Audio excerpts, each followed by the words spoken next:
I loved Sienna in a way that felt effortless at first. The way her eyes lit up when she laughed, how she made me feel like the most important person in the room after a brutal day of debugging code. 2 years together, and I had started picturing the future, maybe proposing by the end of the year. But there were small signs I ignored, moments when she demanded my time. Without asking if I had plans, weekends she treated like they belonged to her by default. Then, one Friday night, she dropped a request that changed everything. It involved 3 kids she casually called a little energetic, but everyone else called demon children. Before I tell you how this all fell apart, I would love to know, where are you watching from? Are you team set boundaries or team compromise for love? Drop a comment below. And if you are curious how saying one word, no, changed my entire life, hit that like button and subscribe. Because what happened next taught me more about self-respect than any relationship book ever could. Now, let me take you back to that Friday evening. Meeting Sienna felt like finding someone who finally got me. We met at a concert in downtown Austin 2 years ago.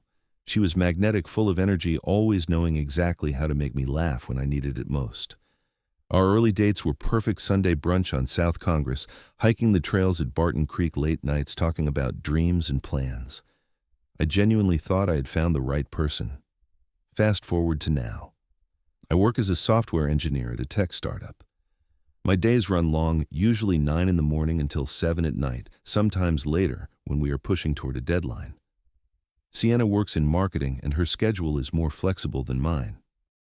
We have not moved in together yet, but we see each other multiple times a week, alternating between her place and mine. The thing is, I value my weekends deeply. After 5 days of staring at screens and solving problems, those 2 days are my reset button. Time to hit the gym, read a book I've been putting off, catch up with friends, or simply exist without demands. But over the past few months, things shifted. Sienna started canceling our plans last minute to go out with her friends. When I mentioned feeling a bit disappointed, she would brush it off, saying I was boring because I did not enjoy clubbing. I tried to be understanding. She is younger, more social, thrives on that kind of energy. I told myself it was just a phase, that we would find balance eventually. I wanted to believe we could work through it. Then came that Friday night. I'd just dragged myself home after one of the most exhausting weeks I've had in months. We were in the middle of a sprint at work, which meant late nights, endless meetings, and way too much coffee. All I wanted was to order pizza, collapse on my couch, and binge something mindless on Netflix. My phone buzzed. Video call from Sienna. I answered, and there she was, makeup, flawless hair, styled, clearly getting ready to go out. Behind her I could hear electronic dance music thumping. "Babe, I need a huge favor," she said, her voice sweet but with an edge of determination I had learned to recognize. She explained that her sister Marissa needed someone to watch her 3 kids every weekend. Marissa is a single mom, and according to Sienna, she had to pick up extra work. The request was not small. 6 in the evening on Friday through 2 in the afternoon on Sunday. Every single weekend. It is just for a few weeks, maybe 2 months, Max, Sienna added quickly. I felt my stomach tighten. "What about you?" I asked. "Where will you be?" Her answer came without hesitation. "I need my social time, babe. You know I go crazy if I do not get out." Translation. She wanted me to babysit so she could keep her weekend clubbing routine uninterrupted. I asked why they could not hire a babysitter. "Babysitters are expensive," she said. "Plus, you are family." Well, practically family. That phrase gave me a flicker of warmth. Was she thinking long-term about us? But the warmth faded quickly as reality set in. She was asking me to give up my only recovery time, and she had not even asked if I had plans or how I felt about it. "Let me think about it," I said carefully. Her face tightened. "What is there to think about? It is just helping family." She hung up shortly after, clearly annoyed. I sat there in silence, pizza forgotten. A weird mix of guilt and frustration churned in my chest. Was I being selfish for hesitating? But why did she assume my time was automatically available? Why did this feel less like a request and more like an expectation? That Saturday I decided to give it a shot. Maybe I was overthinking. Maybe it would not be that bad. I told myself this was what good partners do, they step up. So I drove to Marissa's house in East Austin around 10 in the morning. The small house had a yard littered with broken toys and a rusted tricycle on its side. Marissa opened the door, looking exhausted, hair messy, still in pajamas. "Oh, thank God," she said, not even inviting me inside properly. "Sienna said you would come. I have a million things to do today." Before I could ask any questions, she hollered for the kids. Down came Jaden, 6 years old, sizing me up immediately. "Are you going to buy us toys?" he demanded. Right behind him was Kylie, 4, who started screaming, "I want McDonald's," the second she saw me. And then there was Mason, the 2-year-old, already crying with a face covered in something sticky. Marissa grabbed her purse. "They are angels, really. Just feed them, keep them alive. I will be back by dinner." And with that, she was gone, door slamming behind her. "Oh, and they had Fruit Loops for breakfast, so they might be a little hyper," she called back. The next 6 hours were absolute chaos. Jaden kicked a ball indoors and shattered a vase. Kylie found a permanent marker and decorated the hallway wall with what she called her art. Mason threw food, screamed nonstop, and refused to nap. I tried everything. Calm voices, distractions, bribes, timeouts. Nothing worked. These kids had zero discipline, zero structure. By the time Marissa strolled back in at 7 that evening, I was more drained than after a full week of coding sprints. That was just one day. And Sienna wanted me to do this every single weekend. I texted her that night. "We need to talk." Monday evening, Sienna came over to my apartment. I was direct. I explained how brutal the day with the kids had been, how it was not fair to ask me to give up every weekend. I suggested alternatives: hire a babysitter, have Marissa adjust her schedule, or if this was really necessary, we could share the responsibility. Take turns. But I needed my time too, time to recharge after work time for myself. Sienna looked hurt. "So you do not care about my family," she said, voice trembling slightly. She pivoted quickly. "Marissa is going through so much. She is a single mom, Beau. You have no idea how hard it is for her." I pushed back gently. "I do care, but that does not mean I have to sacrifice my boundaries. What will you be doing on weekends?" She stared at me like I had asked something ridiculous. "I need to decompress too, Beau. My job is stressful." I felt my jaw tighten. "So is mine. But I'm not asking you to give up your weekends." "This is different," she snapped. "This is family." Then came the guilt trip. "I thought you loved me. People who love each other help each other's families." The words hit me like a punch. Was I being selfish? Was I failing some unspoken relationship test? The doubt crept in, and I hated it. Finally, against every instinct screaming at me to stand firm, I caved. "Fine, I will try one more weekend, but only Saturday, 10 in the morning to 6 in the evening, not the whole weekend." Sienna agreed, but her expression told me she was not happy about the compromise. That Friday at 5 in the evening, my phone rang. "Change of plans," Sienna said brightly. "Marissa needs you to take them tonight. Tonight I just got off work. We agreed on Saturday morning. Beau, do not be difficult. She has an emergency." "What emergency?" I asked. "Just family stuff. Please." Her tone was sweet but firm, the kind that made me feel like I was the problem for even asking. Reluctantly, I agreed. Saturday morning I was running on fumes. The kids had been a nightmare Friday night. Jaden refused to sleep until 11. Kylie had a meltdown over the wrong flavor of juice. Mason cried for 2 straight hours. I was surviving on coffee and sheer willpower. Around 10, while trying to find a game on my phone to distract Jaden, I noticed Marissa's tablet sitting on the couch. The screen was still lit up. Instagram was open. I was not trying to snoop, but there it was. A group chat between Sienna and her friends. The messages were recent from last night. Finally got Beau to babysit. Sienna had written, followed by a party emoji. One of her friends replied, "Oh my God, he actually agreed." "Girl, you trained him good," with a laughing emoji. Sienna's response made my blood go cold. I know, right? Just had to play the family card. Works every time. I read it twice, 3 times, hoping I had misunderstood. But no. There it was. No emergency. No temporary situation. This was a calculated plan so Sienna could go out guilt-free every weekend. I had been manipulated. I called her immediately. She answered, and I could hear the clatter of brunch in the background, friends laughing. "Were you ever planning to tell me the truth?" I asked, voice shaking. "What truth?" "What are you talking about?" I told her about the messages. There was a pause, then her voice changed cold and defensive. "You went through Marissa's tablet, that is invasion of privacy." She was deflecting, refusing to apologize. "Sienna, you lied to me. You are using me." "I am not doing this right now," she said. "We will talk later." The line went dead. I spent the rest of Saturday in a fog going through the motions with the kids, my mind spinning. Sunday evening, after I had returned the children to Marissa, I sat in my apartment trying to process everything. At 8 there was a knock. Sienna walked in without waiting for me to answer. Her face was hard. "You embarrassed me in front of my friends by calling and accusing me."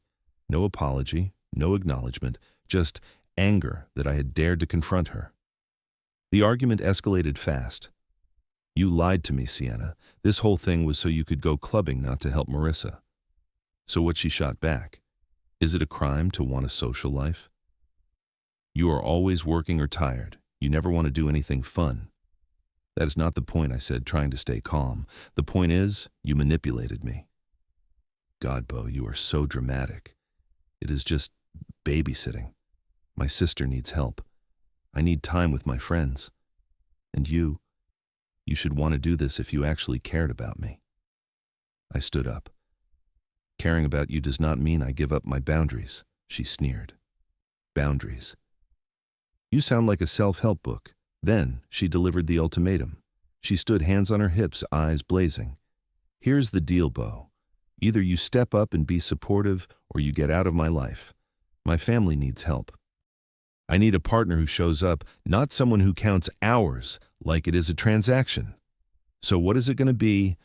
Are you in or are you out?" She looked so sure I would fold, so confident that I valued the relationship more than my self-respect. I looked at her, this woman I thought I knew, and realized I did not recognize her anymore. The silence stretched between us. I could hear my heartbeat in my ears. 2 years of memories flashed through my mind. The laughter, the road trips, the quiet mornings. But then I remembered the messages. Trained him good. Play the family card. I thought about the exhaustion, the manipulation, the complete disregard for my needs. I stood up slowly. My voice came out calmer than I felt. "I am out." She blinked. "What? You gave me 2 choices," I said. "I am choosing get out. We are done."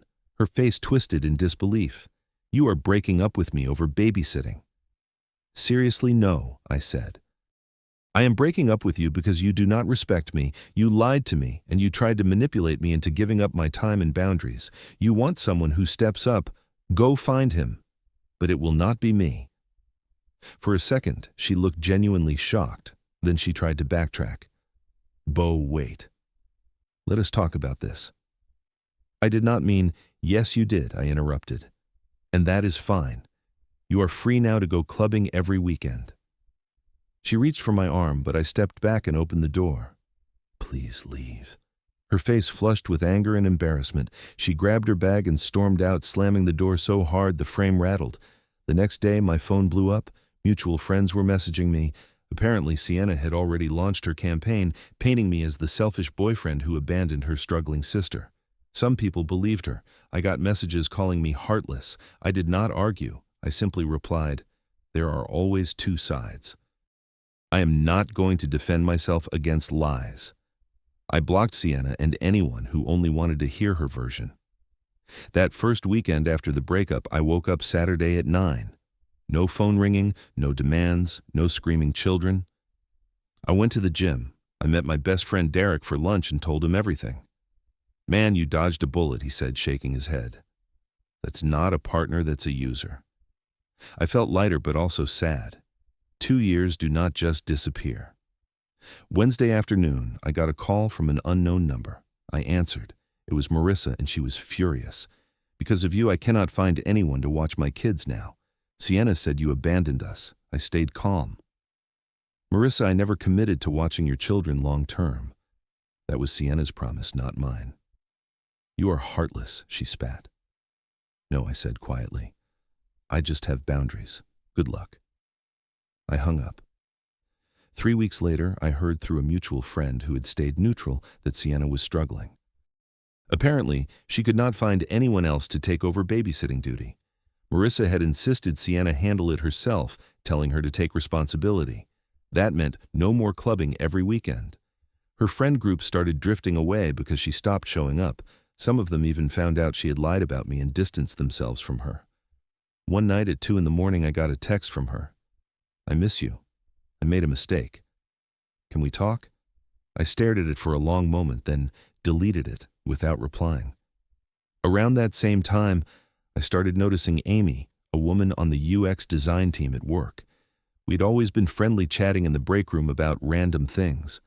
One day she asked if I wanted to go hiking that weekend.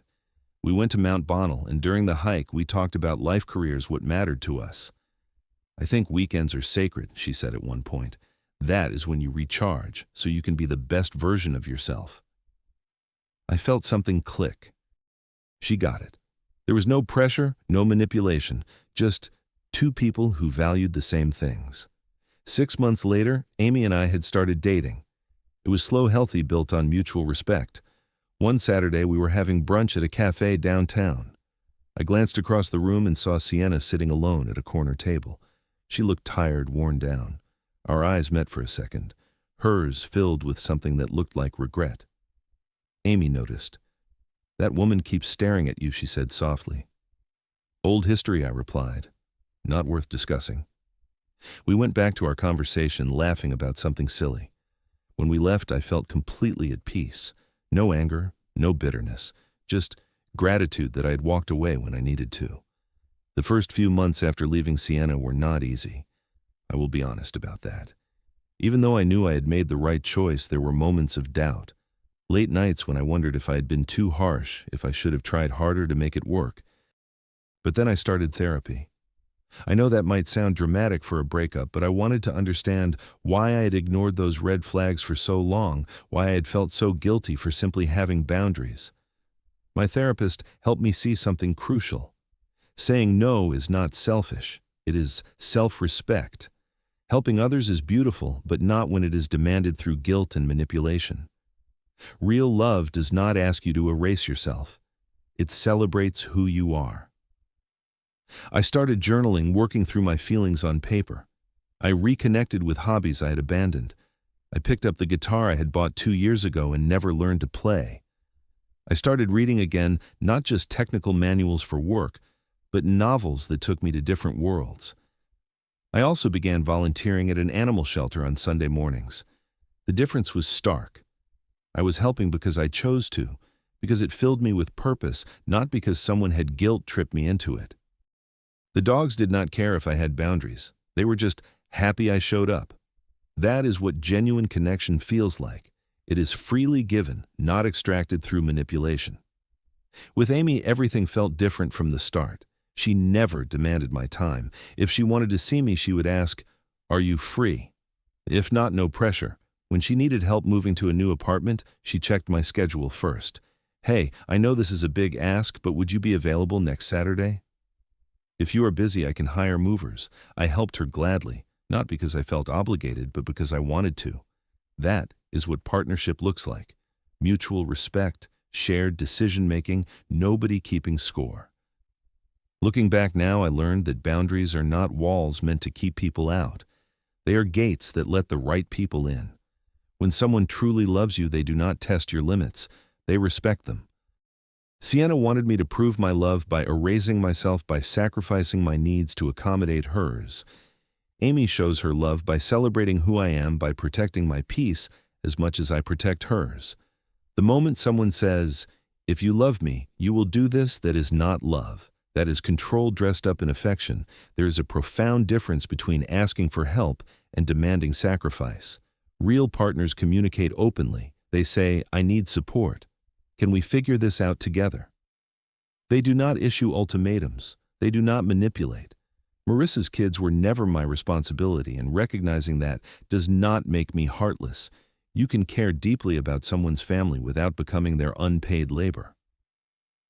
I would have helped gladly if I had been asked honestly, with respect, with consideration for my time. But being deceived, that is where I draw the line. Walking away from Sienna was simultaneously the hardest and best decision I have ever made. I do not hate her. Honestly, I hope she learns about boundaries too, for her own sake. I hope she realizes that real connection is not about control. But I'm grateful. Grateful I said no. Grateful I chose myself. Now, when I wake up on Saturday mornings, I feel peace instead of dread. I help people because I want to, not because I'm being guilted into it. That is freedom. That is self-respect. A year after everything fell apart, I sat in my favorite coffee shop with Amy. We were planning a weekend trip to Big Bend National Park, talking about trails and stargazing. I thought about where I would be if I had not said no that night. Probably still exhausted every weekend, still being used, still losing pieces of myself week by week. Or worse, maybe I would have married Sienna, locked into a toxic relationship where my needs never mattered. So if you are listening to this and you are in a situation where someone is pushing your boundaries, testing your limits, making you feel guilty for having needs, listen to me. It is okay to say no. It is okay to walk away. You are not selfish. You are not cold. You are not unloving. You are human, and you deserve respect. Because at the end of the day, the relationship you have with yourself sets the standard for every other relationship in your life. Choose yourself. I promise you it is worth it. Now, I want to hear from you. Have you ever had to set a hard boundary in a relationship? How did it turn out? Drop your story in the comments below. I read every single one, and your experiences might help someone else going through the same thing. If this story resonated with you, hit that like button. It helps more people find these conversations. And subscribe if you have not already, because I share more real-life lessons every week. Share this with someone who might need to hear it today, someone who is struggling to put themselves first. Take care of yourselves out there. Protect your peace, honor your boundaries, and remember, boundaries are not betrayal, they are self-love. Thank you for listening to my story. I hope it brought you some clarity, maybe some courage. Until next time, be kind to yourself. You deserve it.